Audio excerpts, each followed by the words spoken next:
Chai check everyone! Good evening! Sobrang saya ko talaga today. I'm really excited to be here kasi what we're celebrating is not just another milestone. Dash? Charot. ChatGPT. Pero isang first in the Philippine jewelry industry. After the amazing success of Amari and the beautiful comeback of Miss Janella, I really realized once again that when people share the same passion and purpose, something truly magic happens. And now, the same energy continues as we welcome our new chapter, Sephira by Amara.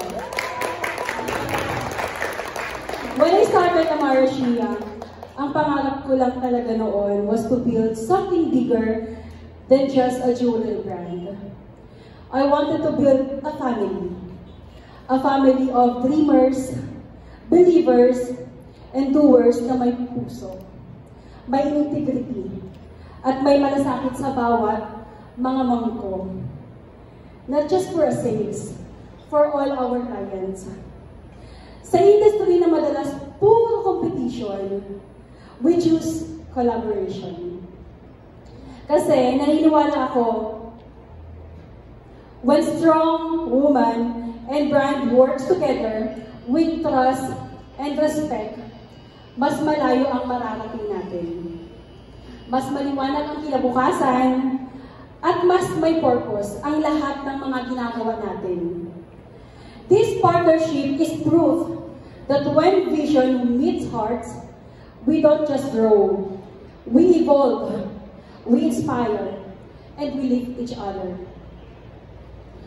Thank you so much for being with us today.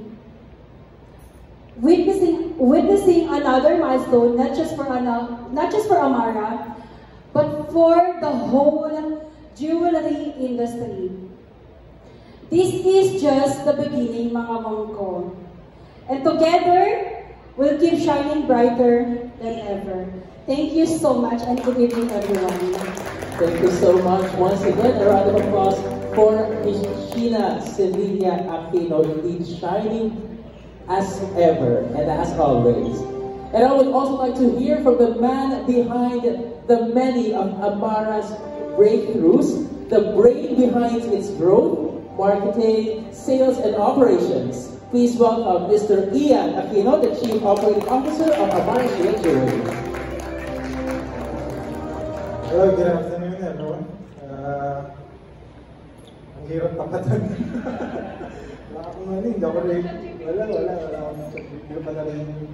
Okay, so, ayun, gusto ko lang congratulate yung Amara and the whole team. Congratulations sa bagong chapter na naman. And as always, kayo na naman ako sa industry.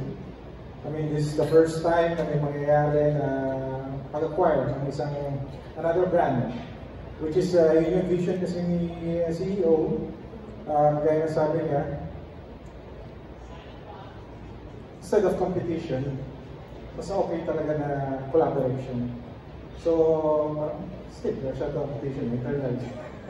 Pero, ayun nga, sa kanya kasi, lagi niya sinasabi, even before na, yung pag-protect niya sa industry, sa mga clients, yun talaga yung pinaka-mission ng Amara. That's why, nung nag-start yung company, nag-reinvest talaga kami, we invested a lot sa mga machineries, and to protect the client, doon talaga napunta yung aming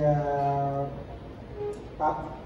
And now, I think Amara is the one of the leading company when it comes to jewelry industry.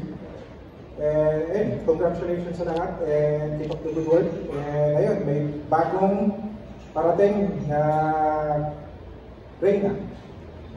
So ayun, so napakasarap pakinggan kasi magiging part siya ng Amara company. And she's a good friend of ours na ngayon. And napaka-grabe potential talaga. Nung first time namin siya nakita, na-amaze talaga kami. Sinabi ko talaga sa kanya, ikaw yung pinakamagaling na seller na nakita ko. Ayun.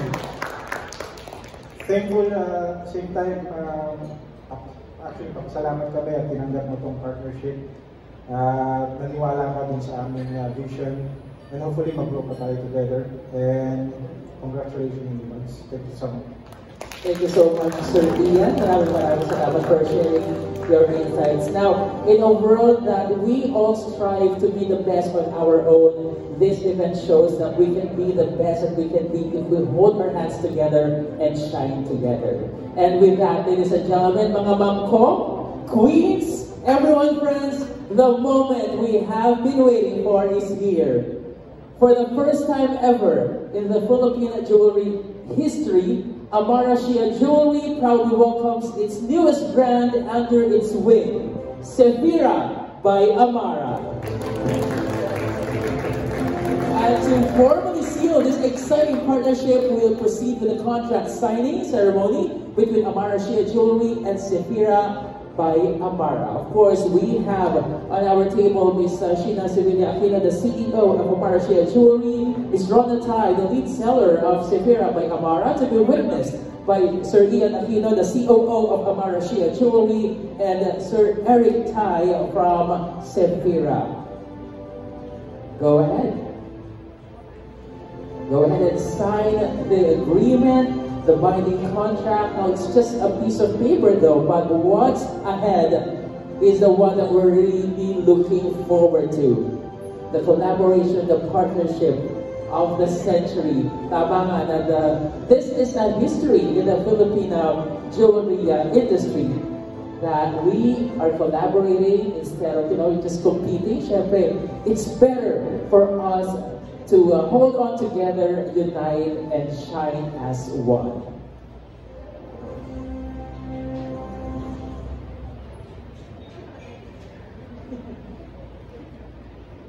There you go. Now this moment marks not only just a partnership, but a union of passion, purpose, and brilliance. Truly a first in the industry and a step forward for the entire jewelry community. Siyempre, sa dami ng mga ating mga sellers online and sa mga stores, this is the first and hopefully of the many things that we will witness from Amara Shia and its partners in the future. There you go, right? Okay, hands up. Then on the palakpakan natin, ladies and gentlemen, can you show them the paper, please? Just for the photo op, show natin ang mga papers na nakasign. Please stand, thank you so much.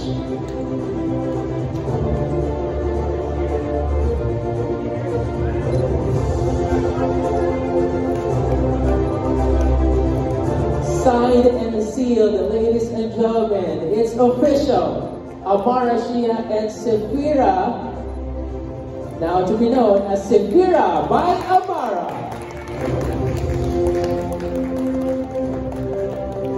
Thank you so much. We now take your seats now to share her thoughts on this new and exciting journey that's scared from the woman whose energy, authenticity, and heart have captured the audiences nationwide. Ladies and gentlemen, a round of applause for Ms. Rona Tai.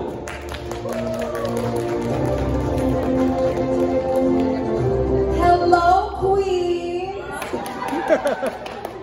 Yes, actually, I just wanted to give a very, very quick background. When I started going online, parang sa live selling, because everybody says, hello mga madam ko, mga ma'am ko. But for me, sabi niya, Rona, what are you gonna name your audiences, your clients, and your collectors? And I said, that's easy, my queens. And the reason for that is because I know that we are all sons and daughters of a mighty king. Hence, queen. So that's why I call everybody, and we all have that potential. But first of all, I am so honored and grateful talaga to be part of Amara Shia group of, it's going to be group of companies, visionary. But again, I am so deeply honored and genuinely excited to officially join the Marashia family. Now, this partnership is more than just business. It's a meeting of minds, a celebration of shared values, trust, and vision. It's about women who know their power, who work hard, and who turn purpose into legacy. Now, Sephira has always been built on authenticity, energy, and connection. And now, with the guidance and strength of Amarashia, we're taking that to the next level. I honestly believe in the CEO Sheena's vision and mentorship. Like, seeing where kung saan sila nagsimula based on the stories that they shared with me, their growth, their struggles, and their passion even to help others, even other life sellers. So that itself, just seeing that, I am so excited to evolve personally and professionally in this industry. And I'm so confident that that will happen because I'm now being mentored by the best. Yes, that's right. But again, like what Amara's vision, what the CEO has shared earlier, this chapter is not about competition. It's about collaboration. It's about proving that success shines brighter when it's shared. And that true empowerment comes from lifting others, not outshining them. So I've always believed that women are unstoppable when they combine grace with wit and grit. So we can build, we can lead, and we can do it all without losing our sparkle and shine. And that's exactly what this partnership stands for. It's a blend of authenticity, passion, and the kind of feminine power that inspires others to rise too. So to everyone watching, this is your reminder. Don't dim your light to fit in someone else's glow. Shine loud, shine proud, and help others shine with you. Because when we move together, we move mountains. And remember, queens fix each other's crowns, and then buy matching ones. Thank you for being here. Thank you so much. Queen Rhonda Tao, you can take the mic with you because up next, we will be giving the floor to our media friends. But nagiging panapakan po natin muli. Ms. Rhonda Tao, amazing remarks. So at this point, I'd like to pass the mic over to our media friends who's here. Well, if you're here, just stay here beside me so you can answer